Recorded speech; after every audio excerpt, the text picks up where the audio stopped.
कामचोर बहू। कांता बहन की दो बहुएं थीं, बड़ी कल्पना और छोटी प्रिया। कल्पना का जैसा नाम वैसा ही काम। सारा दिन कल्पनाओं में रहती, ना कोई काम करती ना कोई धाम।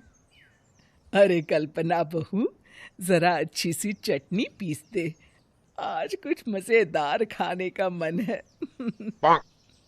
पेट में जलन हो जाएगी माँ जी बुढ़ापे में, और वैसे भी मेरा काम करने का वक्त शाम का है, अब प्रिया को ही बोल दो। इतना कहकर कल्पना वहां से चली जाती है। कांता कल्पना के ऐसे रवैये से काफी परेशान रहती हैं। मैं बना देती हूँ माँ चटनी, ऐसा बोलकर प्रिया माँ को चटनी बनाकर प्लेट में खाने को देती है कि तभी वहां कल्पना आ जाती है। अरे वाह चटनी, जरा चख कर तो देखूं, बड़े दिन हो गए। अरे नहीं बहू, तू तो रहने ही दे चटनी खाना, पेट में जलन हो जाएगी।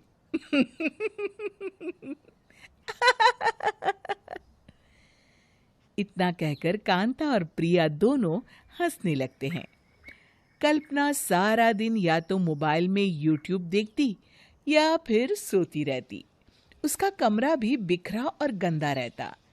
एक दिन कल्पना का पति अशोक उससे कहता है, अरे कल्पना, जानवर भी उस जगह को साफ कर लेता है जहां वो बैठता है, तुम तो इंसान हो, कैसे इतने गंदे कमरे में रह लेती हो? देखो सारा सामान यहाँ वहां बिखरा पड़ा है। ज्यादा अपनी माँ का बोल ना बोलो। हाँ, कमरा तुम्हारा भी तो है, गंदा लग रहा है तो साफ कर लो। पता नहीं तुम्हारे साथ मैं कैसे जिंदगी बिताऊंगा। इतना कहकर अशोक वहां से चला जाता है। कल्पना बस खाना खाने कमरे से बाहर आती और फिर से कमरे में चली जाती। इससे कांता बहन काफी परेशान रहती। एक दिन प्रिया कांता से कहती है, माँ, मैं सारा दिन काम करके थक जाती हूँ, आप कल्पना दीदी से कहिए ना कि सुबह और शाम का काम बांट ले, मैं तो अब सिर्फ एक वक्त का ही काम करूंगी। हाँ। अरे तू वो भी ना करना, एक बहू तो कामचोर थी ही, दूसरी भी आ गई काम ना करने के बहाने लेकर। तभी वहां प्रिया का पति रमेश आ जाता है। माँ, मैं देख रहा हूँ भाभी कोई काम नहीं करती, प्रिया सारा दिन घर और रसोई का काम करती है, अब कुछ करो ना माँ। कांता मन में कुछ सोचती है और कल्पना के पास जाती है। कल्पना फोन पर मेकअप करना देख रही होती है। कल्पना, तुम सारा दिन बस मोबाइल देखती हो, घर का कोई काम भी कर लिया करो। प्रिया सारा दिन काम करके थक जाती है, आज से मैंने फैसला किया है, एक वक्त का काम तुम करोगी, सुबह का खाना तुम बनाओगी और रात का प्रिया। आप लोगों ने काम को हवा बना रखा है।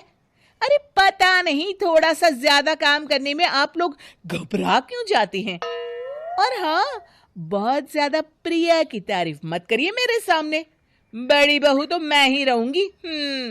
मैं कुछ नहीं जानती, कल सुबह मुझे वक्त से खाना चाहिए, रसोई में आ जाना, वरना कल से तुझे खाना नहीं मिलेगा। अगली सुबह कल्पना रसोई में नहीं आती है। वो देर से सोकर उठती है और बाहर आकर कहती है, अरे भूख लगी है, आज खाने में क्या है? इतनी देर हो गई, आज किसी ने मुझे उठाया भी नहीं, पता नहीं कहाँ है सब। कल्पना को घर में कोई नहीं दिखता।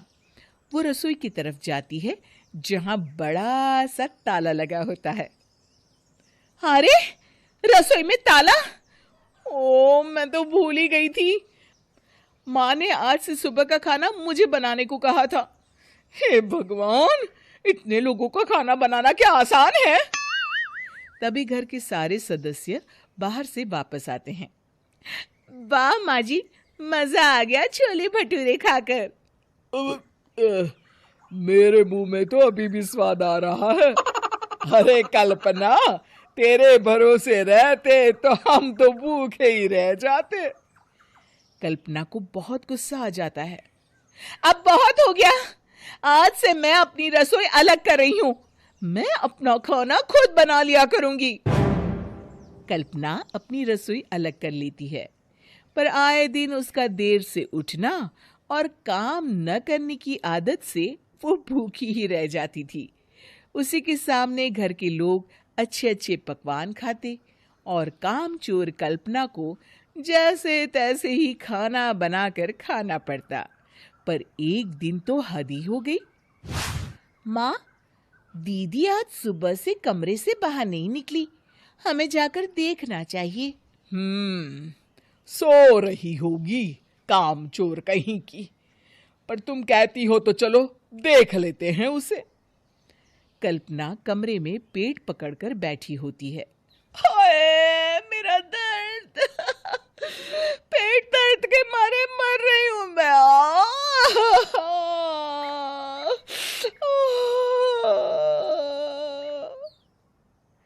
अरे दीदी, क्या हुआ? पेट में दर्द क्यों हो रहा है? डॉक्टर को दिखाया आपने? माँ, कल्पना खड़ी होती है और माँ जी के पास आती है। मुझे माफ कर दीजिए, अब से मैं सारे काम में मदद करूंगी, कभी आलस और काम चोरी नहीं करूंगी। हाँ हाँ, वो तो ठीक है, लेकिन अचानक क्या हो गया जो तू काम करने को तैयार हो गई? कामचोर कल्पना। माँ, लगातार बासी और उल्टा पुल्टा खाना खाने के कारण मेरे पेट में इन्फेक्शन हो गया है। काम न करना पड़े इसलिए मैं 2 दिन का खाना एक दिन ही बना लेती थी। बासी और खराब खाना खाने के कारण लेने के देने पड़ गए। पेट में दर्द हो रहा है। चलो अच्छा हुआ, देर आए दुरुस्त आए।